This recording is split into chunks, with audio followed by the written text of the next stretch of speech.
Well, exactly 4 p.m. East African time. It's my hope that yours has been a beautiful Friday. And of course, we're looking forward for it to end well. It is time for News Now. My name is Linda Lela. We have lots lined up for you. Matters education, matters health, security, and so much more. First, the highlights. Top on news. Hundreds of traders in Gikomba market counting losses after a section of the stalls built on the market were demolished in the crackdown on structures built on riparian land. Sisi tumebomolewa manyumba lakini waambii mali unaenda kuishi wanakubomolea tu. Family and friends of David Ndwati, who was killed in a shooting in Kiambu County, demand justice, decrying the slow justice process. Tunaomba haki ya Ndwati itapatikana namna gani? Wabunge wenye kunyandarwa tusaidieni. And junior secondary school teachers in Siaya County have now dared the government through the Teachers Service Commission to fire them if it cannot hire them on permanent and pensionable terms. If they can't confirm all of us, let them fire us and set us free.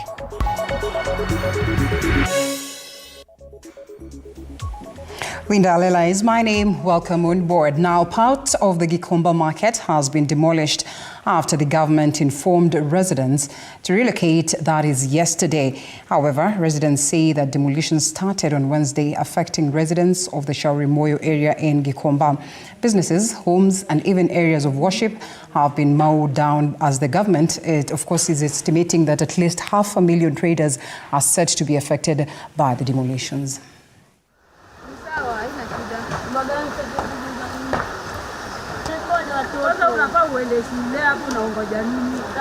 Kwa sababu unaona kama hii biashara hii nyumba unaona zinabomolewa. Mimi ni mmoja wao wa wenye tuko na biashara, tuna nyumba tunakaa kwa hizi manyumba. Tunakaa kwa hizi manyumba kwa sababu hatuna pesa. Kwa sababu kama tungekuwa na pesa tungekaa kama huku BAT huko juu. Lakini kwa sababu ya kutokuwa na pesa tunatafuta zile nyumba za bei ya chini huko chini. Sasa hii kukibomolewa, serikali haikuangalia maslahi ya mwananchi mwenye anaishi kwa hizi nyumba, kwa sababu wengi wao hawana kazi, wengi wao ni mahasura, wanaanza kuhanza huku chini wakitafuta.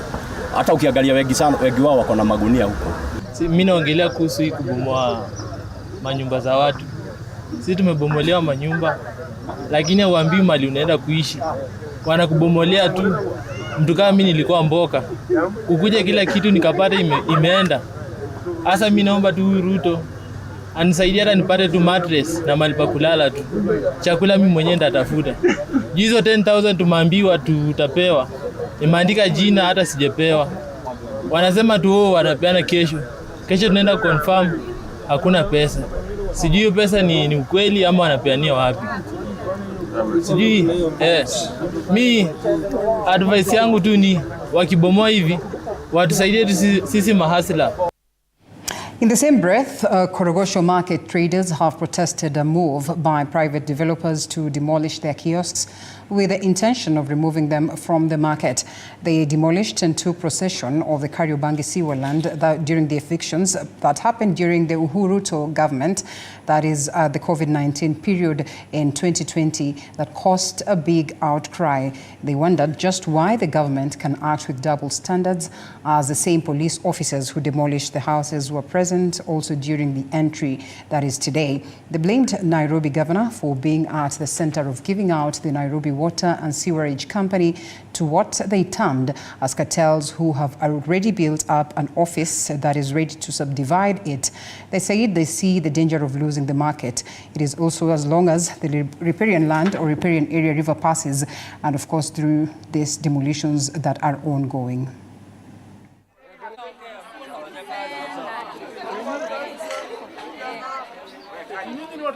Shirini na kitu niko hapa na today in the morning tulikuta ubomoaji mkubwa sana unaendelea mahali hapa.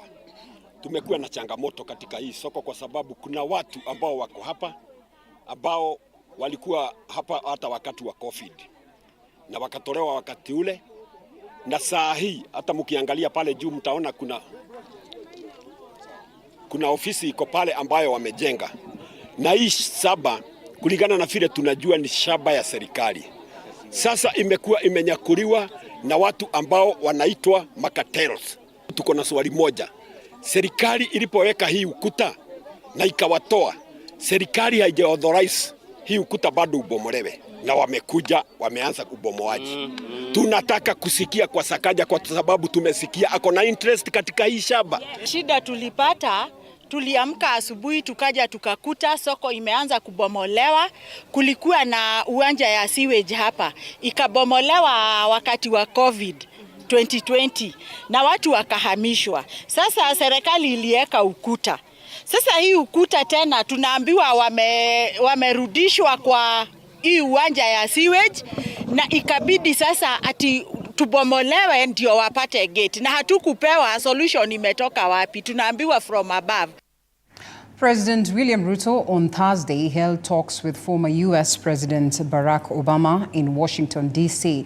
The two leaders exchanged views on democratic developments, climate and peace and security challenges in Africa. According to Ruto, they reviewed opportunities available to Africa's young and dynamic demographic in technology, innovation, higher and technical education. They also exchanged ideas on how Kenya and Africa can leverage U.S. institutions and technological capacity to advance its interests. Good morning, Mr. President. Good to see you. And welcome. Didn't mean to mess up your shine there. No, it's okay. Yes. Please. Thank you very much. How have you been? Welcome. I'm Welcome good. to Washington. Thank you very much. Hope everything's going well. Hello. Everything is going on well so far. Of course. Sure. Yeah? Yeah. Thank you. Thank you very much. Thank you. Even though the previous tenant is still in the other house, so I actually, me, Michelle, Okay. yeah, Okay. and the staff was very nice. Yes. Yes. And Well, and still on the president's tour to the U.S., President William Ruto has asked the United States of America to spearhead a plan that will get countries out of debt distress.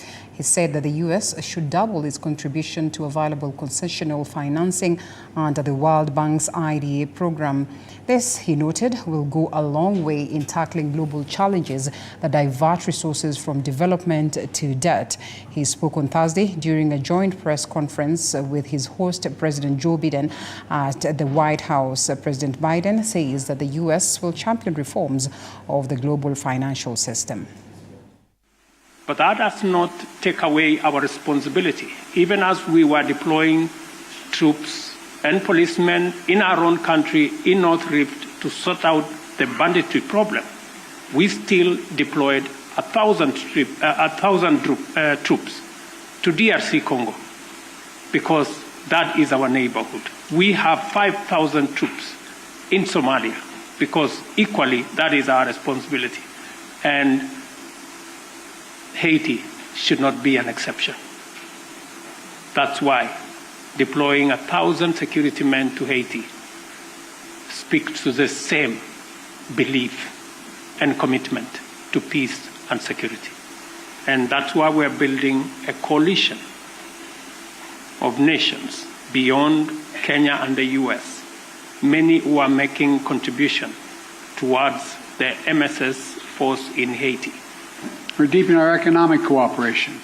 Both President Ruto and I have focused on growing economies, and growing them from the bottom up, the middle out, the bottom up, and when that happens, everybody does well, not the top down. Because when the middle class does well, the poor have a ladder up, and the wealthy still do very well. That's true in Kenya, that's true in America, and that's true around the world. Right now, many countries, debt stands in the way of growth. Too many nations are forced to make a choice between development and debt, between investing in their people and paying back their creditors. So today we're launching what we're calling the Nairobi, Washington Vision. This initiative is going to bring together international financial institutions and nations from all around the world to mobilize more resources for countries saddled with debt, to open more opportunities to the private sector financing, to promote transparent, sustainable, and affordable. The Nakuru business community has called on members of parliament to consider or to be considerate, that is, of the ordinary Kenyans, while interrogating and passing the next finance bill and budget that proposes imposing of new and hefty taxes for ordinary goods and services. Speaking during a county empowerment forum that was organized by Absa Bank in Nakuru, that is during which small and medium enterprises (SMEs) were sensitized on how to boost the sector amid the prevailing challenging operating landscape. Nakuru Business Community Vice Chairperson John Kamama urged the members of parliament to ensure that the voices of Kenyans are heard and factored in the finance bill before it's approved. Currently, situation is not very good. It's not very good. Although we have that hope, the taxes are too many, and it is obvious to everybody. So especially the finance bill that is coming up, we need those. We have powers to give suggestions, to give proposals, but the vote in parliament will count. So we urge all the voters, members, to join hands together and pinpoint what will affect them in future. I urge the government to look into the issues of consumption, especially that issue of everyday life. What we are doing today, part of the discussions we are having with our clients, is for them to be prudent in the way they are managing their businesses. We know the macros, they cannot continue to think expansion all the time. It's good to look at the trajectory of the business, align their priorities so that they can ensure that their businesses stay afloat.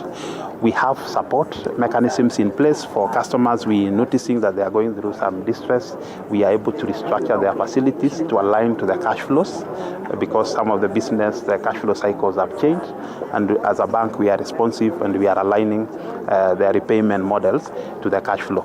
We have representation from almost everywhere, except all right, we are still in Nakuru County, but this time around on matters education, and the junior secondary school teachers in Siaya County, or that is of course Naivasha as well, have now dared the government through the Teacher Service Commission to fire them if it cannot hire them on permanent and pensionable terms.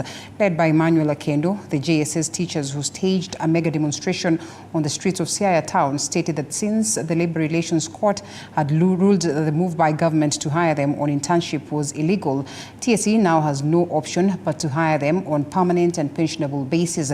Stephen Samba has asked the government to stop turning a blind eye to the stalemate that has seen learning completely paralyzed in the junior secondary schools countrywide.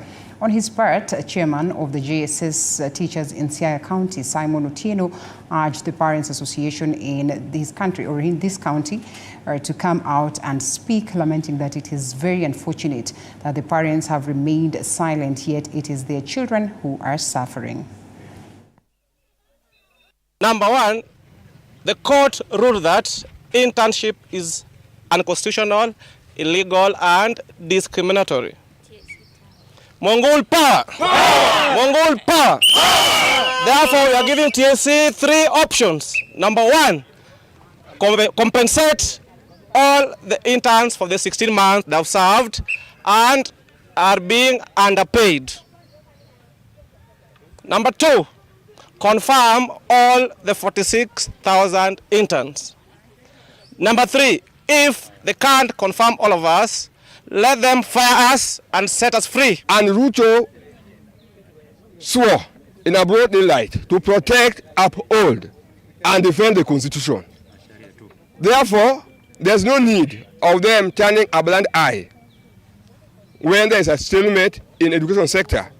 We are telling them to come out, then obey the court orders. As we said, we are still repeating that the court was very clear that the terms for which we are engaged by TSC are illegal. As we speak, nothing has been done to make it otherwise. So, as law-abiding citizens, we are saying that we are still not going to engage in an illegality until when the Teacher Service Commission is going to heed unto the desires of the court. We'll be coming to see what is happening in Naivasha, that is Nakuru County, as well in relation to the question of JSS teachers going on strike. But for now, allow us to take a quick short break. We come back with that very story and much more.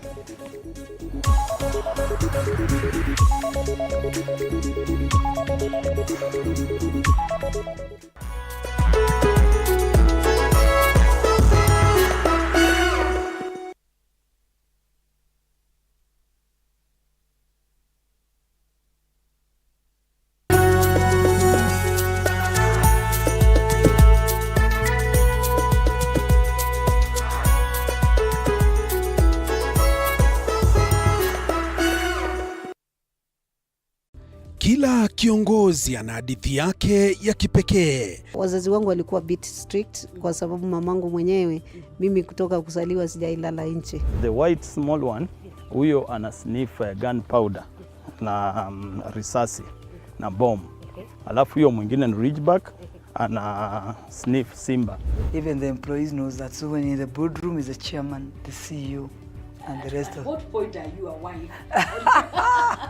The minute you get to that inside that door, you become now the wife. Na kila maamuzi wanayoyafanya hufichua mengi kuhusu utu wao na uongozi wao. We see God blessing us, and we now realize the power of giving also has to be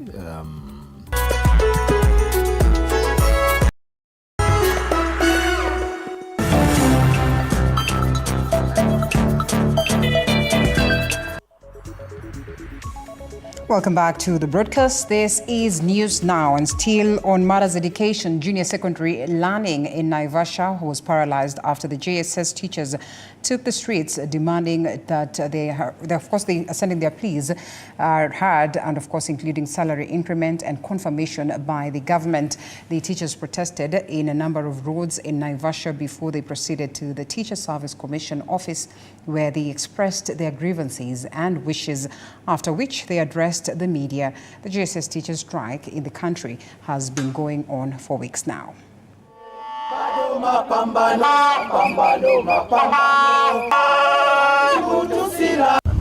Mimi ndio chairman wa Naivasha JSS Teachers Sub County. Tumekuja hapa ili kuweza kupatana na director wetu aweze kutuaddress kutokana na hii situation ambayo tuko kwa saa hii. Muleni tunaandikwa. Kwa sababu tunaumia 17,500 ni pesa kidogo sana. Sisi wenyewe wengine wako na familia hapa. People are commuting, watu wanalipa nyumba. Tuko na wazazi, tuko na watoto, tuko na siblings, kuna watu ambao wanatutegemea. 17,500 hazitoshi. Mr. President, kindly address the nation about the JSS teacher. We are suffering. Most of the teachers here, they are depressed. How do you expect a depressed teacher to go and teach the learners in the class? Tupe kandarasi za kudumu, tufanye kazi na nchi iendelee. Ukitaka kumaliza hii nchi ni kucheza na sekta ya elimu. Pili, ningependa kuzungumza kwa viongozi wetu, head of institutions. Tafadhalini, tunachokifanya ni kupigania haki yetu. Kwa hivyo mtupe wakati murwa tuweze kupigania haki yetu. Na wakati ukifika tutarudi shuleni tukaweze kufunza. All right, the government, through the Ministry of Interior CS, Professor Kithure Kindiki, says that members of the public have been cooperative on the ongoing program to evacuate persons whose presence on riparian corridors within the Nairobi River's ecosystem poses grave danger to their lives, as witnessed during the torrential flooding last month. According to the Ministry of Interior, 40,000 households comprising 181,000 persons have voluntarily relocated from the riparian reserves of Nairobi, Mathare and Ngong rivers and other mini tributaries of the Nairobi River's ecosystem. The government seeks to support each household with 10,000 per household to support them settle on alternative rental premises. The families will be given first priority in the affordable housing program.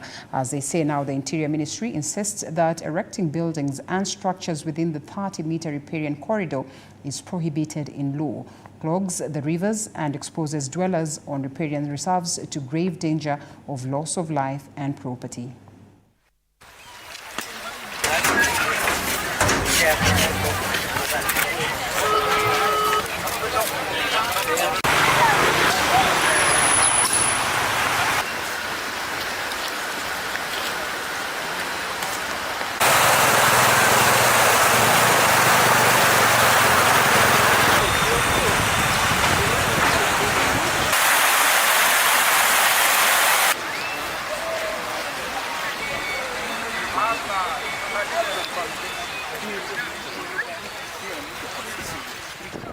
All right, residents of Kahuho area in Kinangop constituency, Nyandarua County, have held protest following the death of David Duarte, who died after being shot in a shooting incident in a market located in Kamenu ward, that is in Thika. Residents demand for expedited investigations and suspects of the case be arrested.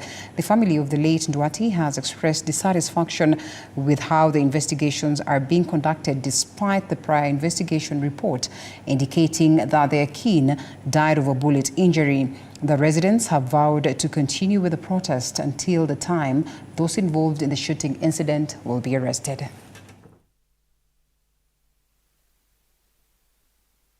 Mtoto wetu ameuawa. Na kwa vile ameuawa na mtu wa serikali ambaye ni mbunge, hatujui jina lake, lakini tunaona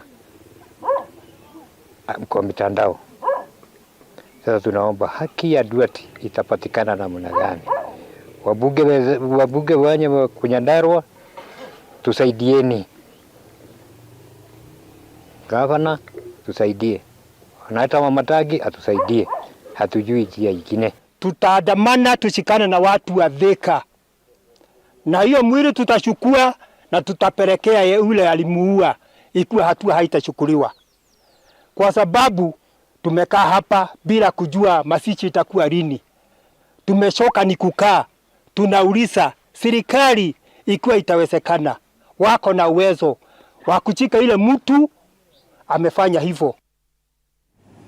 All right, and we now cross over to matters health, and the spouse of the Deputy President, Pastor Dorcas Rigathi, this morning flagged off a mental health awareness walk from Gatunyo Shopping Center, Gatanga, in Murang'a County that was also meant to sensitize the youth against alcoholism, drugs, and substance abuse in the area.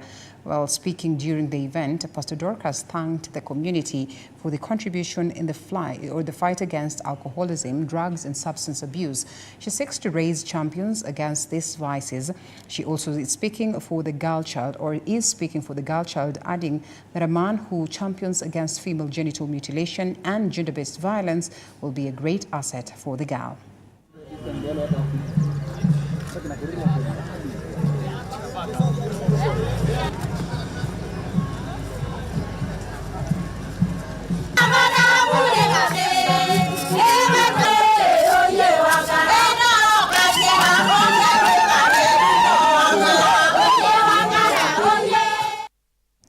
Now, a businessman in Butere is nursing injuries, that is, of course, in hospital, that is Butere Hospital, after being shot and attacked by unknown people while heading home in Eshibembe. Alfred Aswani, also a retired teacher who works in Butere Market, was shot twice by 3 goons who were armed with a pistol, leaving him bleeding. Sasa yeye vile alifika wakamwoda apeane simu, alafu wakachukua bagi yake na wakashutu juu kwanza, ndio wakamshutu kwa kifua. Sasa I think walimwacha amekufa because walipanda pikipiki watatu wakateremka chini. Walienda kwa duka last week, wakabisha mlango usiku, wakaambia kijana afungue. Kijana akakataa. Wakamwambia ni bahati yako umekataa kufungua, ungeona. Sasa ilipata kama 2 weeks earlier walikuwa hapa kwa boma kwa geti nje, na mtoto mdogo ndiye alikuwa.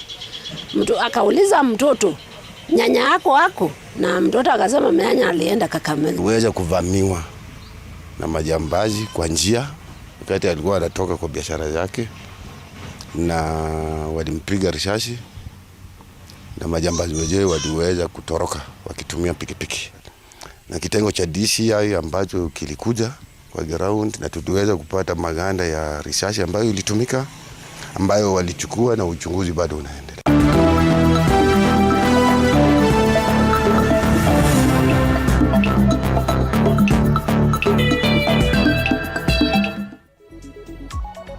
Now to sports. KCB assistant coach David Kinga guided the team to a 3-0 victory over Kenya Army in the Kenya Volleyball Federation League playoffs quarterfinals clash at the Kasarani Indoor Gymnasium earlier today. Kinga, who was in charge of the team, that is in the absence of head coach Japheth Munala, ensured that the Bankers defeated their opponents by sets of 25-10, 25-15 and 25-18 to seal their win ahead of the return leg tomorrow at Nyayo Stadium. Youngster Deborah Jesang, who made it to the dream team at the 2024 African Club Championship, once again proved her quality with her attacking prowess in the 3 sets. Kinga was not shy to start her alongside opposite attacker Juliana Namutira, who wreaked havoc on their opponents.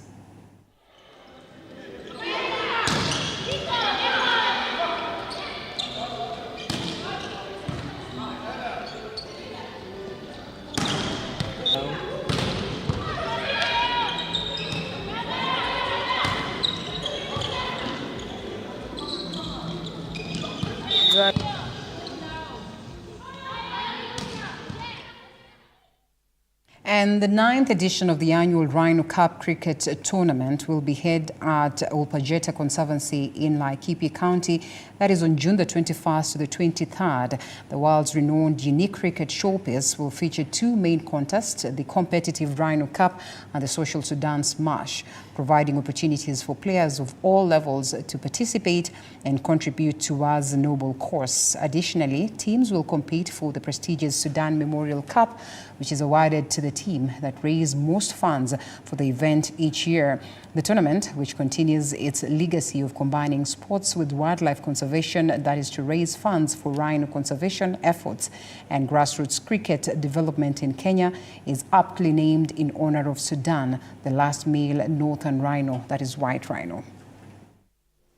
From all over the world, 16 teams from South Africa, Australia, the UK and other parts of Asia, not to forget our local teams like Marriott Tours and FISEC. This is a huge tournament for us, and a huge event in our calendar, simply because it helps us raise funds for the work that we do and also create awareness about conservation. Our core missions being conservation and assisting in the livelihoods of the communities who live around us. This tournament does help us create the buzz and awareness about the work that we do. Consequently, we are ready for you on the 21st and to the 23rd of this month. There'll be lots of our teams and staff to guide you and show you about the programs that we do. And largely because this is being the 9th edition, we're also celebrating the 20th year of our existence as a conservancy. So please come. There'll be lots to do, lots of fun in an environment and tournament that like no other. Olpajeta cricket is basically more about having fun, having some time with your friends, and at the end of the day, enjoying cricket. With Olpajeta, a lot of good things happening with them is they're trying to raise funds for the Rhino Conservancy. And secondly, there is a lot of talent searching as well at the Olpajeta. We've seen a lot of East African development teams taking part, where we see a lot of kids coming from the lower background getting opportunity to come out and even showcase their talents. All right, all eyes will be on Wembley Stadium this Saturday, where Manchester United and Manchester City will face off in historic FA Cup finals this Saturday, yes. And of course, the highly anticipated match promises to be a thrilling encounter between 2 of the Premier League's most arch rivals, with both teams eager to grab the title. In the 2023 FA Cup final, Manchester City secured a 2-1 victory over Manchester United, marking the first time the rivals met in the finals historically. However, Manchester United holds the upper hand, having secured victory in 6 of these FA Cup matches, while Manchester City has claimed victory in 4.